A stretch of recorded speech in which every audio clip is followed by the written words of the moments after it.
Certa noite, você está na sua cama, dormindo gostoso, depois de deitar as crianças. Só que, lá pelas 2 da madrugada, você acorda de repente, por causa do som de um gemido vindo do fundo do corredor. Imediatamente você pula da cama, corre pelo corredor, abre o quarto do seu filho e você toma um susto com o que você vê ali. Ali com sua cabecinha para fora das cobertas, você vê que o seu rosto está um pouco inchado e já começando a ficar um pouco roxo e azul, parece que está faltando oxigênio. E você nota que é estranho porque debaixo dos lençóis parece que há um amontoado, amaninhado esquisito. Imediatamente você puxa os lençóis para ver o que está por baixo e você então dá um salto para trás. Porque ali, preso em dobras de músculo puro, o corpinho do seu filho está sendo asfixiado por uma enorme sucuri. Agora todo mundo vai ter pesadelo hoje à noite, né? Como que isso aconteceu? Como que a morte entrou dentro da cama de uma criança? Como que esse abraço mortal chegou a esse ponto, para que agora essa criança está perdendo o seu último suspiro? O que fazer para livrá-lo desta morte iminente? Este é o pesadelo que nós encontramos quando abrimos nossas Bíblias para o final do livro de Juízes. Abre lá os capítulos 17 a 21. Se você passar o seu dedo nas últimas histórias dos capítulos 17 a 21 de Juízes, só olhando talvez os subtítulos na sua Bíblia, você vai descobrir histórias medonhas do povo de Deus. Alguém já resumiu esses capítulos em algumas manchetes, se fosse manchete de jornal. Talvez seria assim: estupro coletivo leva à morte e esquartejamento da vítima. Outro: guerra civil resulta no genocídio de uma província inteira. Ou também: jovens numa festa são sequestradas e forçadas a se casarem com estranhos. Essas são apenas algumas das histórias que você encontra nesses últimos 4 capítulos do final de Juízes.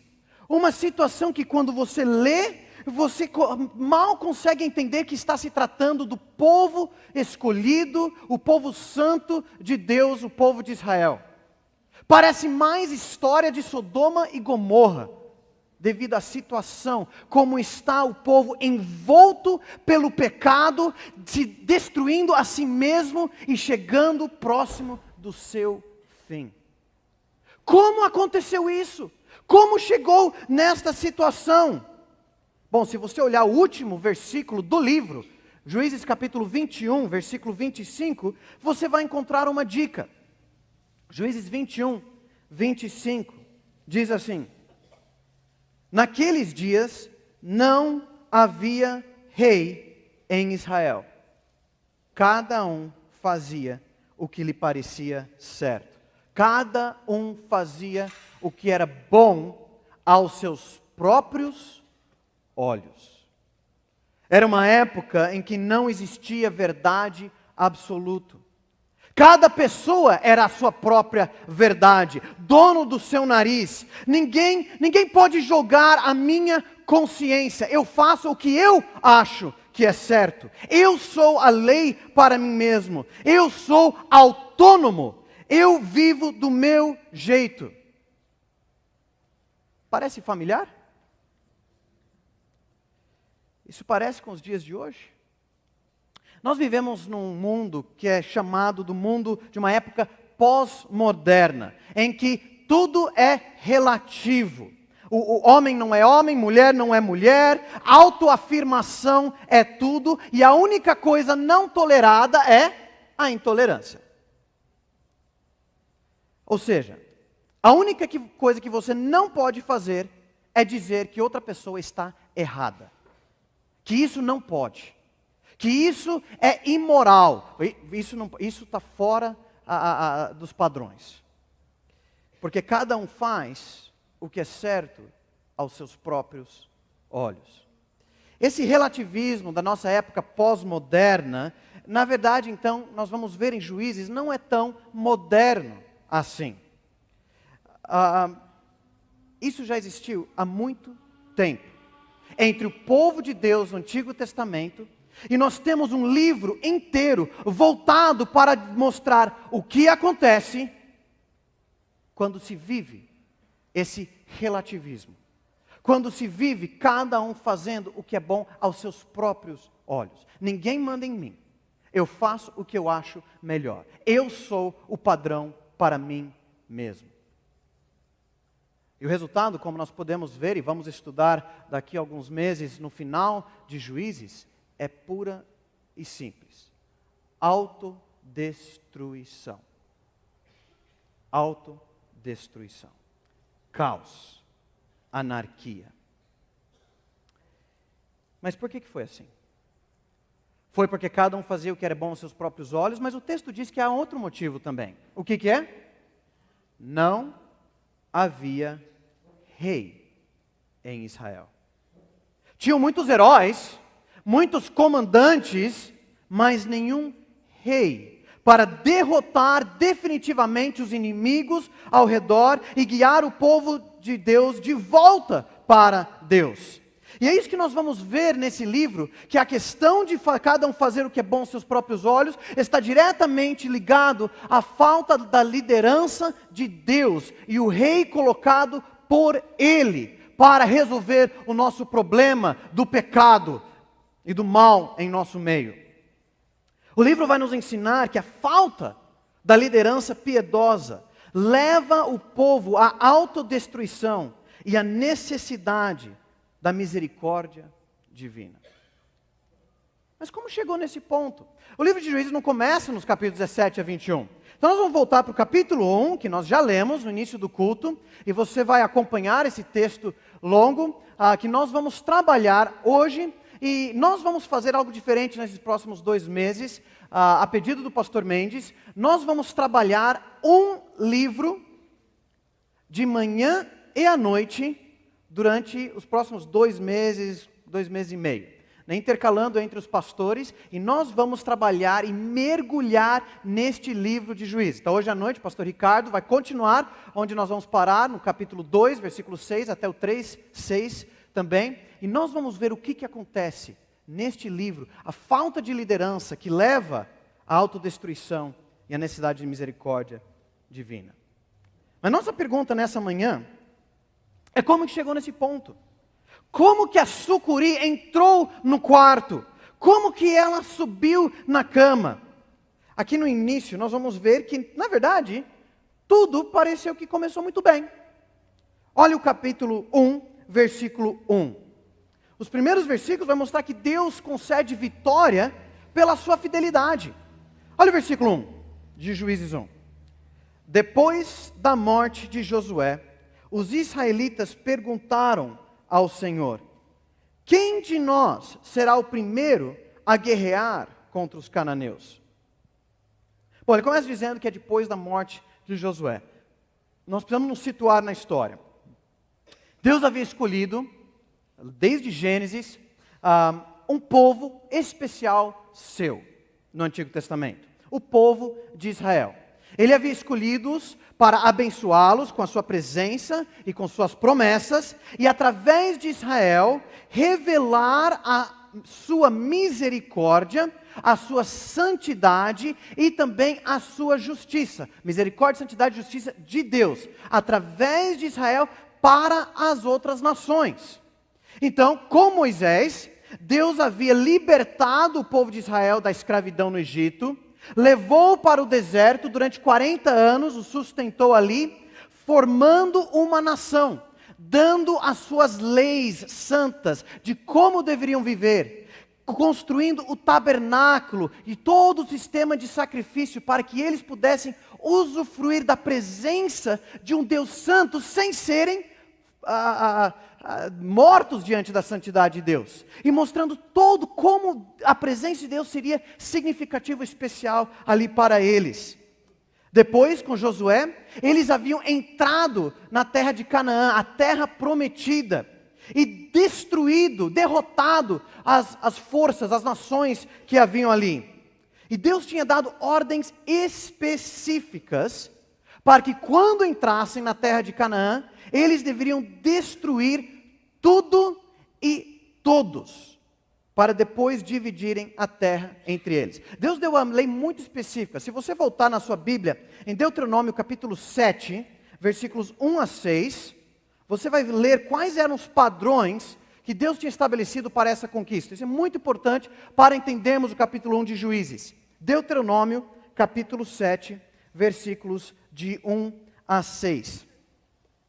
Diz assim: quando o Senhor teu Deus te introduzir na terra para onde vais, para que dela tomes posse, e houver expulsado da tua frente muitas nações, a saber, os heteus, os girgazeus, os amorreus, os cananeus, os perizeus, os heveus e os jebuseus, 7 nações mais numerosas e mais poderosas do que tu, e quando o Senhor teu Deus as entregar a ti, e as atacares, tu as destruirás totalmente. Não farás com elas nenhum acordo, nem terás piedade delas. Não realizarás casamentos com elas, não darás tuas filhas a seus filhos, e não tomarás suas filhas para teus filhos, pois elas fariam teus filhos se desviar de mim para cultuar outros deuses. E a ira do Senhor se acenderia contra vós, e depressa vos destruiria. Mas lhes fareis assim: derrubareis seus altares, quebrareis suas colunas sagradas, cortareis seus asserins e queimareis suas imagens esculpidas, porque tu és povo santo para o Senhor, teu Deus. O Senhor teu Deus te escolheu para que sejas o teu povo particular dentre todos os que há sobre a terra. As ordens eram claras.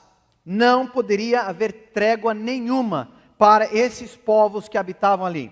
Deus queria uma ação tão drástica de eliminar e matar todos, homens, mulheres e crianças que estavam ali. Agora, para nossos ouvidos, em 2018, isso arde. Isso é complicado. Como assim esse genocídio em massa? Bom, isso é um pleonasmo, né? Mas esse massacre de todos ali. O motivo que Deus queria uma ação tão drástica era por causa da imoralidade e da idolatria daquela sociedade, daquelas nações que haviam chegado ao limite. Deus já tinha falado há séculos antes a Abraão que ainda não era o momento dele entregar a terra prometida para Abraão, porque o nível do pecado dos amorreus ainda não tinha chegado ao limite. Mas quando chegamos na época de Josué, chegou sim. Para vocês terem uma ideia, a idolatria deles era tamanha, que o culto deles girava em torno de orgias sexuais. Que eles, através da imoralidade, tentavam convencer os seus ídolos a abençoarem a terra. Alguns povos chegavam ao ponto de quando as coisas pioravam na sua colheita, pegavam inclusive os seus filhinhos, seus bebezinhos e queimavam vivos para oferecer aos deuses, para tentar convencer os deuses a ajudá-los. Era uma situação terrível. E que Deus falou: chega. E o instrumento da justiça, do juízo de Deus sobre essas nações eram o povo de Israel. Acabar com essa adoração satânica e para mostrar a santidade e justiça do verdadeiro Deus. E foi isso que Israel fez durante a vida de Josué, o grande conquistador, e nos anos seguintes.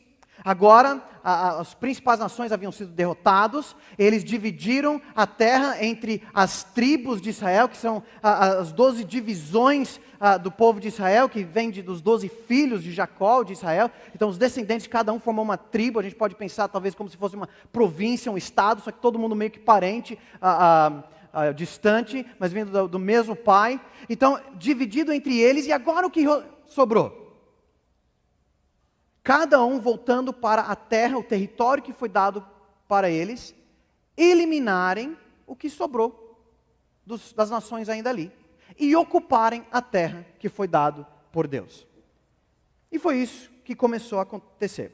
Então os versículos 1 a 18, em Juízes 1, mostra o início dessas campanhas, cada um indo para o seu canto e derrotando os inimigos que faltaram. E no início, a vitória diante da obediência do povo. Deus é fiel às suas promessas e o povo consegue vitória e obedecem a Deus. Eles começam muito bem. Eles no versículo 1 reconhecem que Deus é soberano sobre eles, Deus é rei. E perguntam, quem deve ir primeiro? No versículo 1. E Deus responde, como sempre respondeu a essa pergunta, Judá vai primeiro.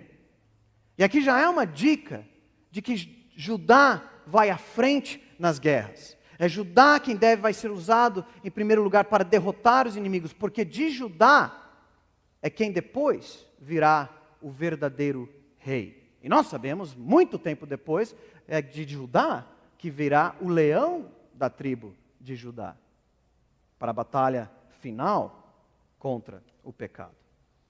Mas aqui começa muito bem, eles começam a entrar na batalha, Judá vai, ele vai com seu irmão Simeão, outra tribo que era muito próximo, a irmandade, a união, aqui um ajudando o outro, eles estão destruindo os seus inimigos. Tem umas histórias aqui um pouco diferentes. Primeiro eles atacam Adoni-Bezeque e eles mutilam ele, cortam seus polegares e dedões do pé. A gente fala, meu, o que é isso? Por que eles fazem isso? É estranho. Mas talvez a dica que nós temos no texto é a própria reação de Adoni-Bezeque, esse rei que havia humilhado cruelmente 70 outros reis. Talvez ele estava exagerando, mas ele tinha dominado aquela região com maldade, com crueldade, e quando eles o tratam da forma que ele tinha tratado os outros, ele reconhece. Olha lá o versículo 7. Então Adoni-Bezeque disse, 70 reis com os dedos polegares das mãos e dos pés cortados, apanhavam migalhas debaixo da minha mesa. Deus me pagou conforme fiz a eles. E levaram-no a Jerusalém, onde morreu. Ele, pelo menos, reconhece que a justiça, o juízo de Deus está sendo feito em cima dele por sua crueldade. Eles estão aplicando esse juízo que aqui é bem diferente.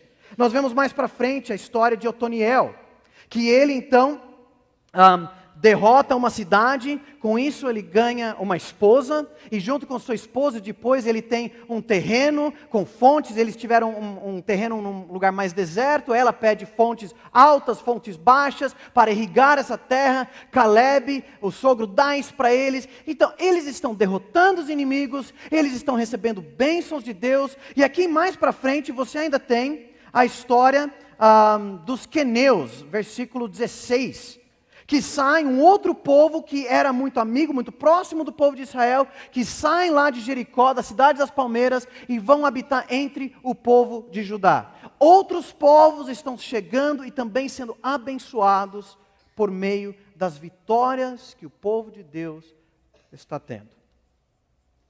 Ou seja, tudo parece começar muito bem. A conquista e a vitória eram gerais. Deus estava agindo poderosamente, abençoando o povo. Mas algo começa a dar errado.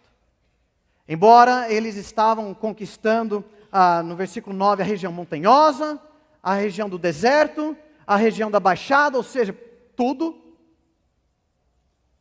começa a entrar a decadência. Olha os versículos 19 a 36. E você vai começar a ver algumas repetições aqui nesse texto. Você vai ver que eles, versículo 19, não conseguiu expulsar os habitantes dos vales. Versículo 21, Benjamim não expulsaram os jebuseus.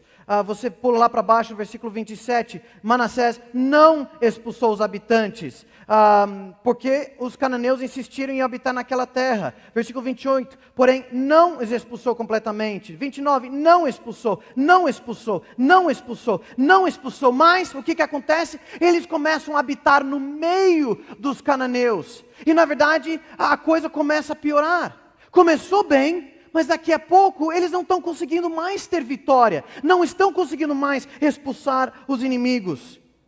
Por quê? O povo começa a fazer concessões diante das circunstâncias. Se você notar nos versículos 19 e também no versículo 22, Deus ainda estava com o povo, olha lá. O Senhor estava com Judá. Olha o final do 22. E o Senhor estava com eles, os homens da casa de José, as tribos de Efraim e Manassés. Deus ainda estava com o seu povo, mas algo está dando errado. Eles não conseguem mais vencer todos os povos. Não estão destruindo mais todos. Por quê? O versículo 19 dá uma dica. O Senhor estava com Judá. E assim Judá ocupou a região montanhosa, mas não conseguiu expulsar os habitantes dos vales. Por quê? Porque eles tinham carros de guerra feitos de ferro.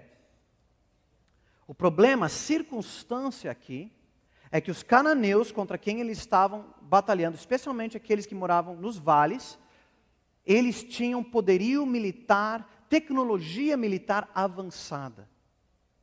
E o povo de Israel não tinha nada que se parecesse a esses tanques de guerra de antigamente.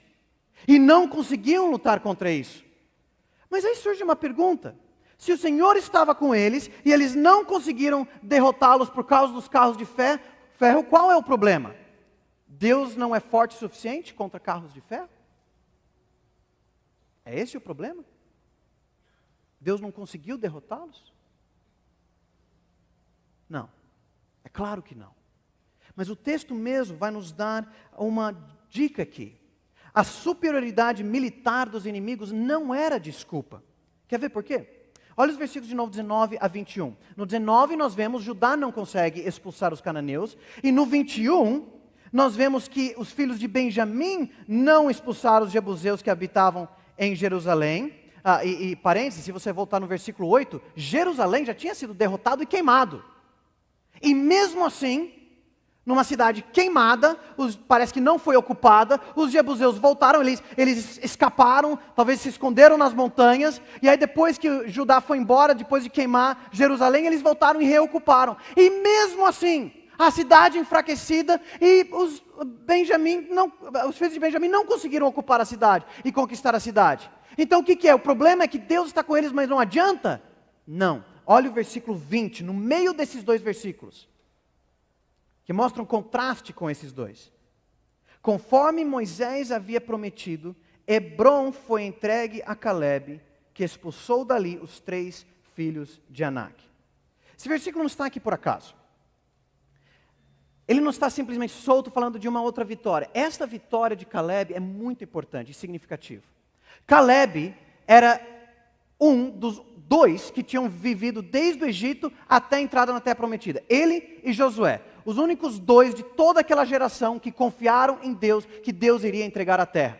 Calebe já tinha 85 anos. Mas ele fala em Josué que ele ainda tinha força de 45. E a terra que foi dada para ele era uma das cidades, Hebrom, a região mais complicadas que tinha. Era justamente a região que os 12 espias, lá em Números, falaram, não dá para a gente derrotar a Terra Prometida, por quê? Porque lá tem gigantes, tem exército, tem super-homens ali, nós somos como gafanhotos diante deles, não vai dar certo, nós estamos com medo, vamos para outra Terra Prometida. Calebe e Josué falaram, não, Deus vai estar conosco. Quando chegaram lá, essa terra, de onde de fato tinha os gigantes, foi dado para Calebe. E ele falou, pode deixar comigo, Deus está conosco. E ele foi lá e com 85 anos expulsou esses 3 filhos de Anak, que eram esses gigantes lendários que aterrorizavam o povo de Israel naquela época, sem problema nenhum. A questão não são as circunstâncias. A questão não é o poderio militar dos exércitos. A questão não são os carros de ferro. Para piorar, na verdade, se você voltar depois lá em Deuteronômio capítulo 20, versículo 1, você vai ver que Deus já tinha previsto. Gente, eu sei que vocês estão indo para uma terra que tem tecnologia militar melhor, que tem exércitos melhores, eu sei disso tudo, essa não é a questão. Eu estou com vocês, não tenham medo. O problema não é que Deus enfraqueceu, mas que o povo deixou de confiar nele e por isso deixou de obedecer o que ele mandou para expulsar esse povo. O problema é que cada tribo começou a abrir mão. Começaram a se contentar em conviver com os cananeus. Se contentaram em deixar alguns sobreviventes. Por que matar? É muito radical. Vamos fazê-los nossos escravos. E você for ver, quando eles ficavam fortes, submetiam eles a trabalhos forçados, vez após vez após vez. Foram se acomodando e assim o inimigo foi avançando. Você consegue ver aqui um progresso no texto. Primeiro, eles deixam alguns sobreviventes e vivem entre eles. Submete a trabalhos forçados. Mas quando você chega aos versículos 29 a 33, eles estão vivendo juntos, não expulsando, mas aí piora. Versículos 34 a 36, você vê o contrário. Não é eles que estão empurrando para fora os habitantes, simplesmente convivendo. 34, os amorreus confinaram os descendentes de Dan à região montanhosa, não permitindo que descessem ao vale. Porque os amorreus também estavam decididos a habitar. E aí tem uma lista de lugares e toda a fronteira dessa nação que continua ali, em meio ao povo de Israel. Eles foram avançando e confinando Israel para as montanhas, cada vez mais. E só conseguiam dominá-los depois de passar do tempo e conseguia fortalecer um pouquinho. Diante das circunstâncias, o povo foi fazendo concessões ao inimigo. Esse inimigo idólatra, imoral. Queridos, a sucuri não invadiu o quarto. Ela já estava lá. Ela foi levada para lá há muito tempo, quando era pequena e inofensiva, como bicho de estimação. Ela estava na cama já, porque ficou acostumada a dormir abraçado com a criança. O problema é que ela cresceu. Ela cresceu. Irmãos, em nossas vidas, nós não somos chamados mais como igreja, como povo do Novo Testamento, a eliminar os inimigos de Deus. Isso não existe mais. Mas somos chamados, sim, a eliminar o pecado do nosso meio. A viver a santidade de Deus por causa do Evangelho de Cristo Jesus, o sangue dele que nos lavou e a sua vida que nos dá vida nova, em que nós não somos mais escravos do pecado. Mas qual é o problema? O problema é que eu e você muitas vezes temos a mesma atitude. Ah não, está tudo bem. Eu sei controlar esta situação. A gente consegue dar um jeitinho, né? Sabe, é difícil. E a gente começa a baixar a guarda, abrir brechas como igreja, dar espaço para maus hábitos, vícios, alguma situação. Mas sabe, enterra ali, não fala nada, não vamos lidar com isso. Há brechas em nossas vidas pessoais.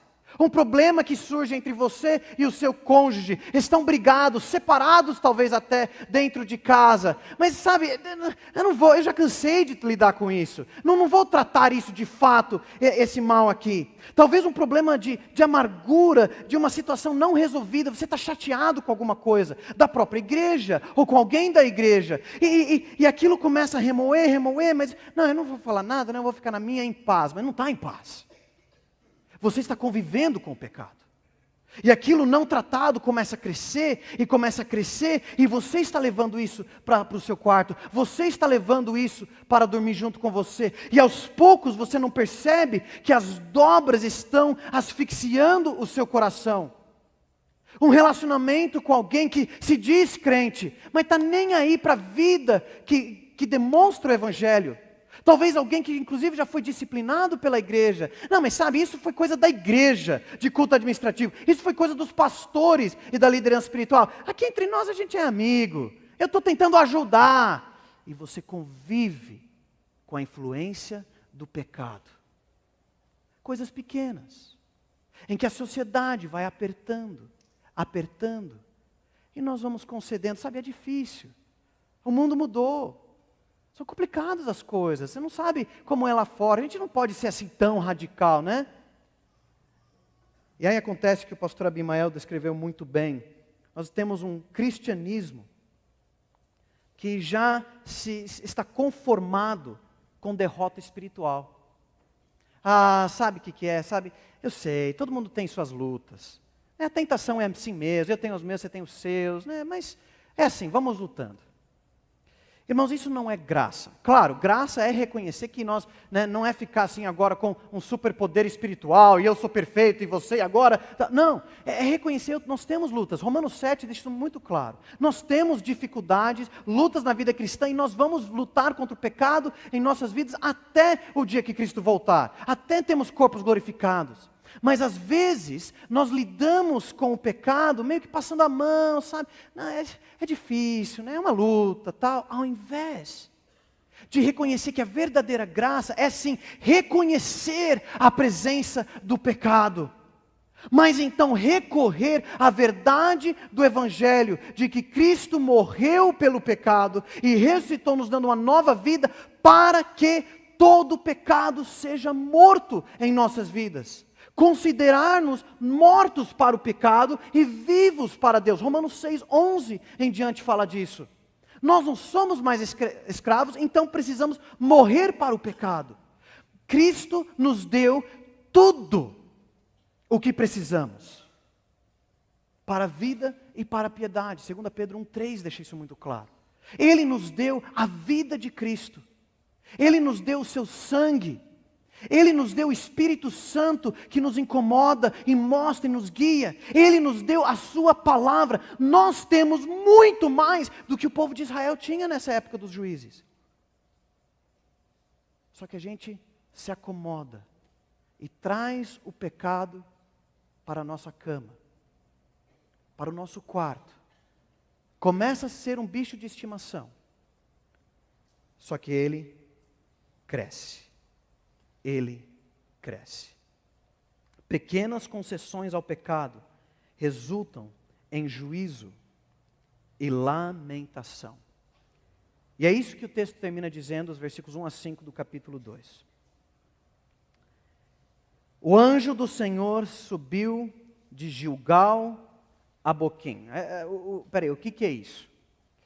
Esses dois lugares são significativos. Gilgal, se você voltar para Josué capítulo 4, era o lugar onde, quando eles entraram na terra prometida, atravessando o Jordão, se você lembra a história, Deus fez secar o rio Jordão, eles atravessaram em terra seca, e aí eles pegaram 12 pedras do fundo do leito do rio, e fizeram um monumento ali em Gilgal, e o propósito desse monumento era para que as próximas gerações lembrassem. Quando estavam viajando, os filhinhos perguntassem para o papai: papai, o que é lá aquela monte de pedras ali? E o papai parasse e explicasse: olha, aqui foi onde os nossos antepassados atravessaram o rio Jordão por um milagre de Deus, e nos lembra da promessa de Deus, de derrotar os inimigos, para nos estabelecer aqui como uma nação santa que segue a Deus. Deus é fiel às suas promessas, Ele é capaz contra os nossos inimigos, e lembrar disso. Só que o povo não lembrou disso. E não obedeceu aquilo que Deus pediu. Então o anjo saiu de Gilgal, o lugar de lembrança, para Boquim, que o texto deixa claro, significa lamento. De lembrança para lamento. E lá ele lembra a promessa: eu vos tirei do Egito e vos trouxe para a terra que prometi a vossos pais com juramento. E vos disse: nunca desfarei minha aliança com vocês, e vós não fareis aliança com os habitantes dessa terra. Pelo contrário, derrubareis os seus altares. Mas não obedecestes a minha voz. Por que fizestes isso? E qual que é o julgamento? Por isso eu disse: não os expulsarei da vossa presença, mas serão vossos adversários, e os deuses deles serão uma armadilha para vós. E depois que o anjo do Senhor falou isso a todos os israelitas, o povo chorou em alta voz. E por isso chamaram aquele lugar de Boquim, e ali ofereceram sacrifícios ao Senhor. Eles choraram, porque o juízo de Deus é: já que vocês insistem em conviver com esses que vão influenciar vocês para o mal, para o pecado, então o juízo é que vocês vão conviver com eles sim. Eles vão continuar no meio de vocês e vão ser uma armadilha para vocês. Resultado: juízo e lamento, derrota. Irmãos, nós precisamos aprender algo com isso.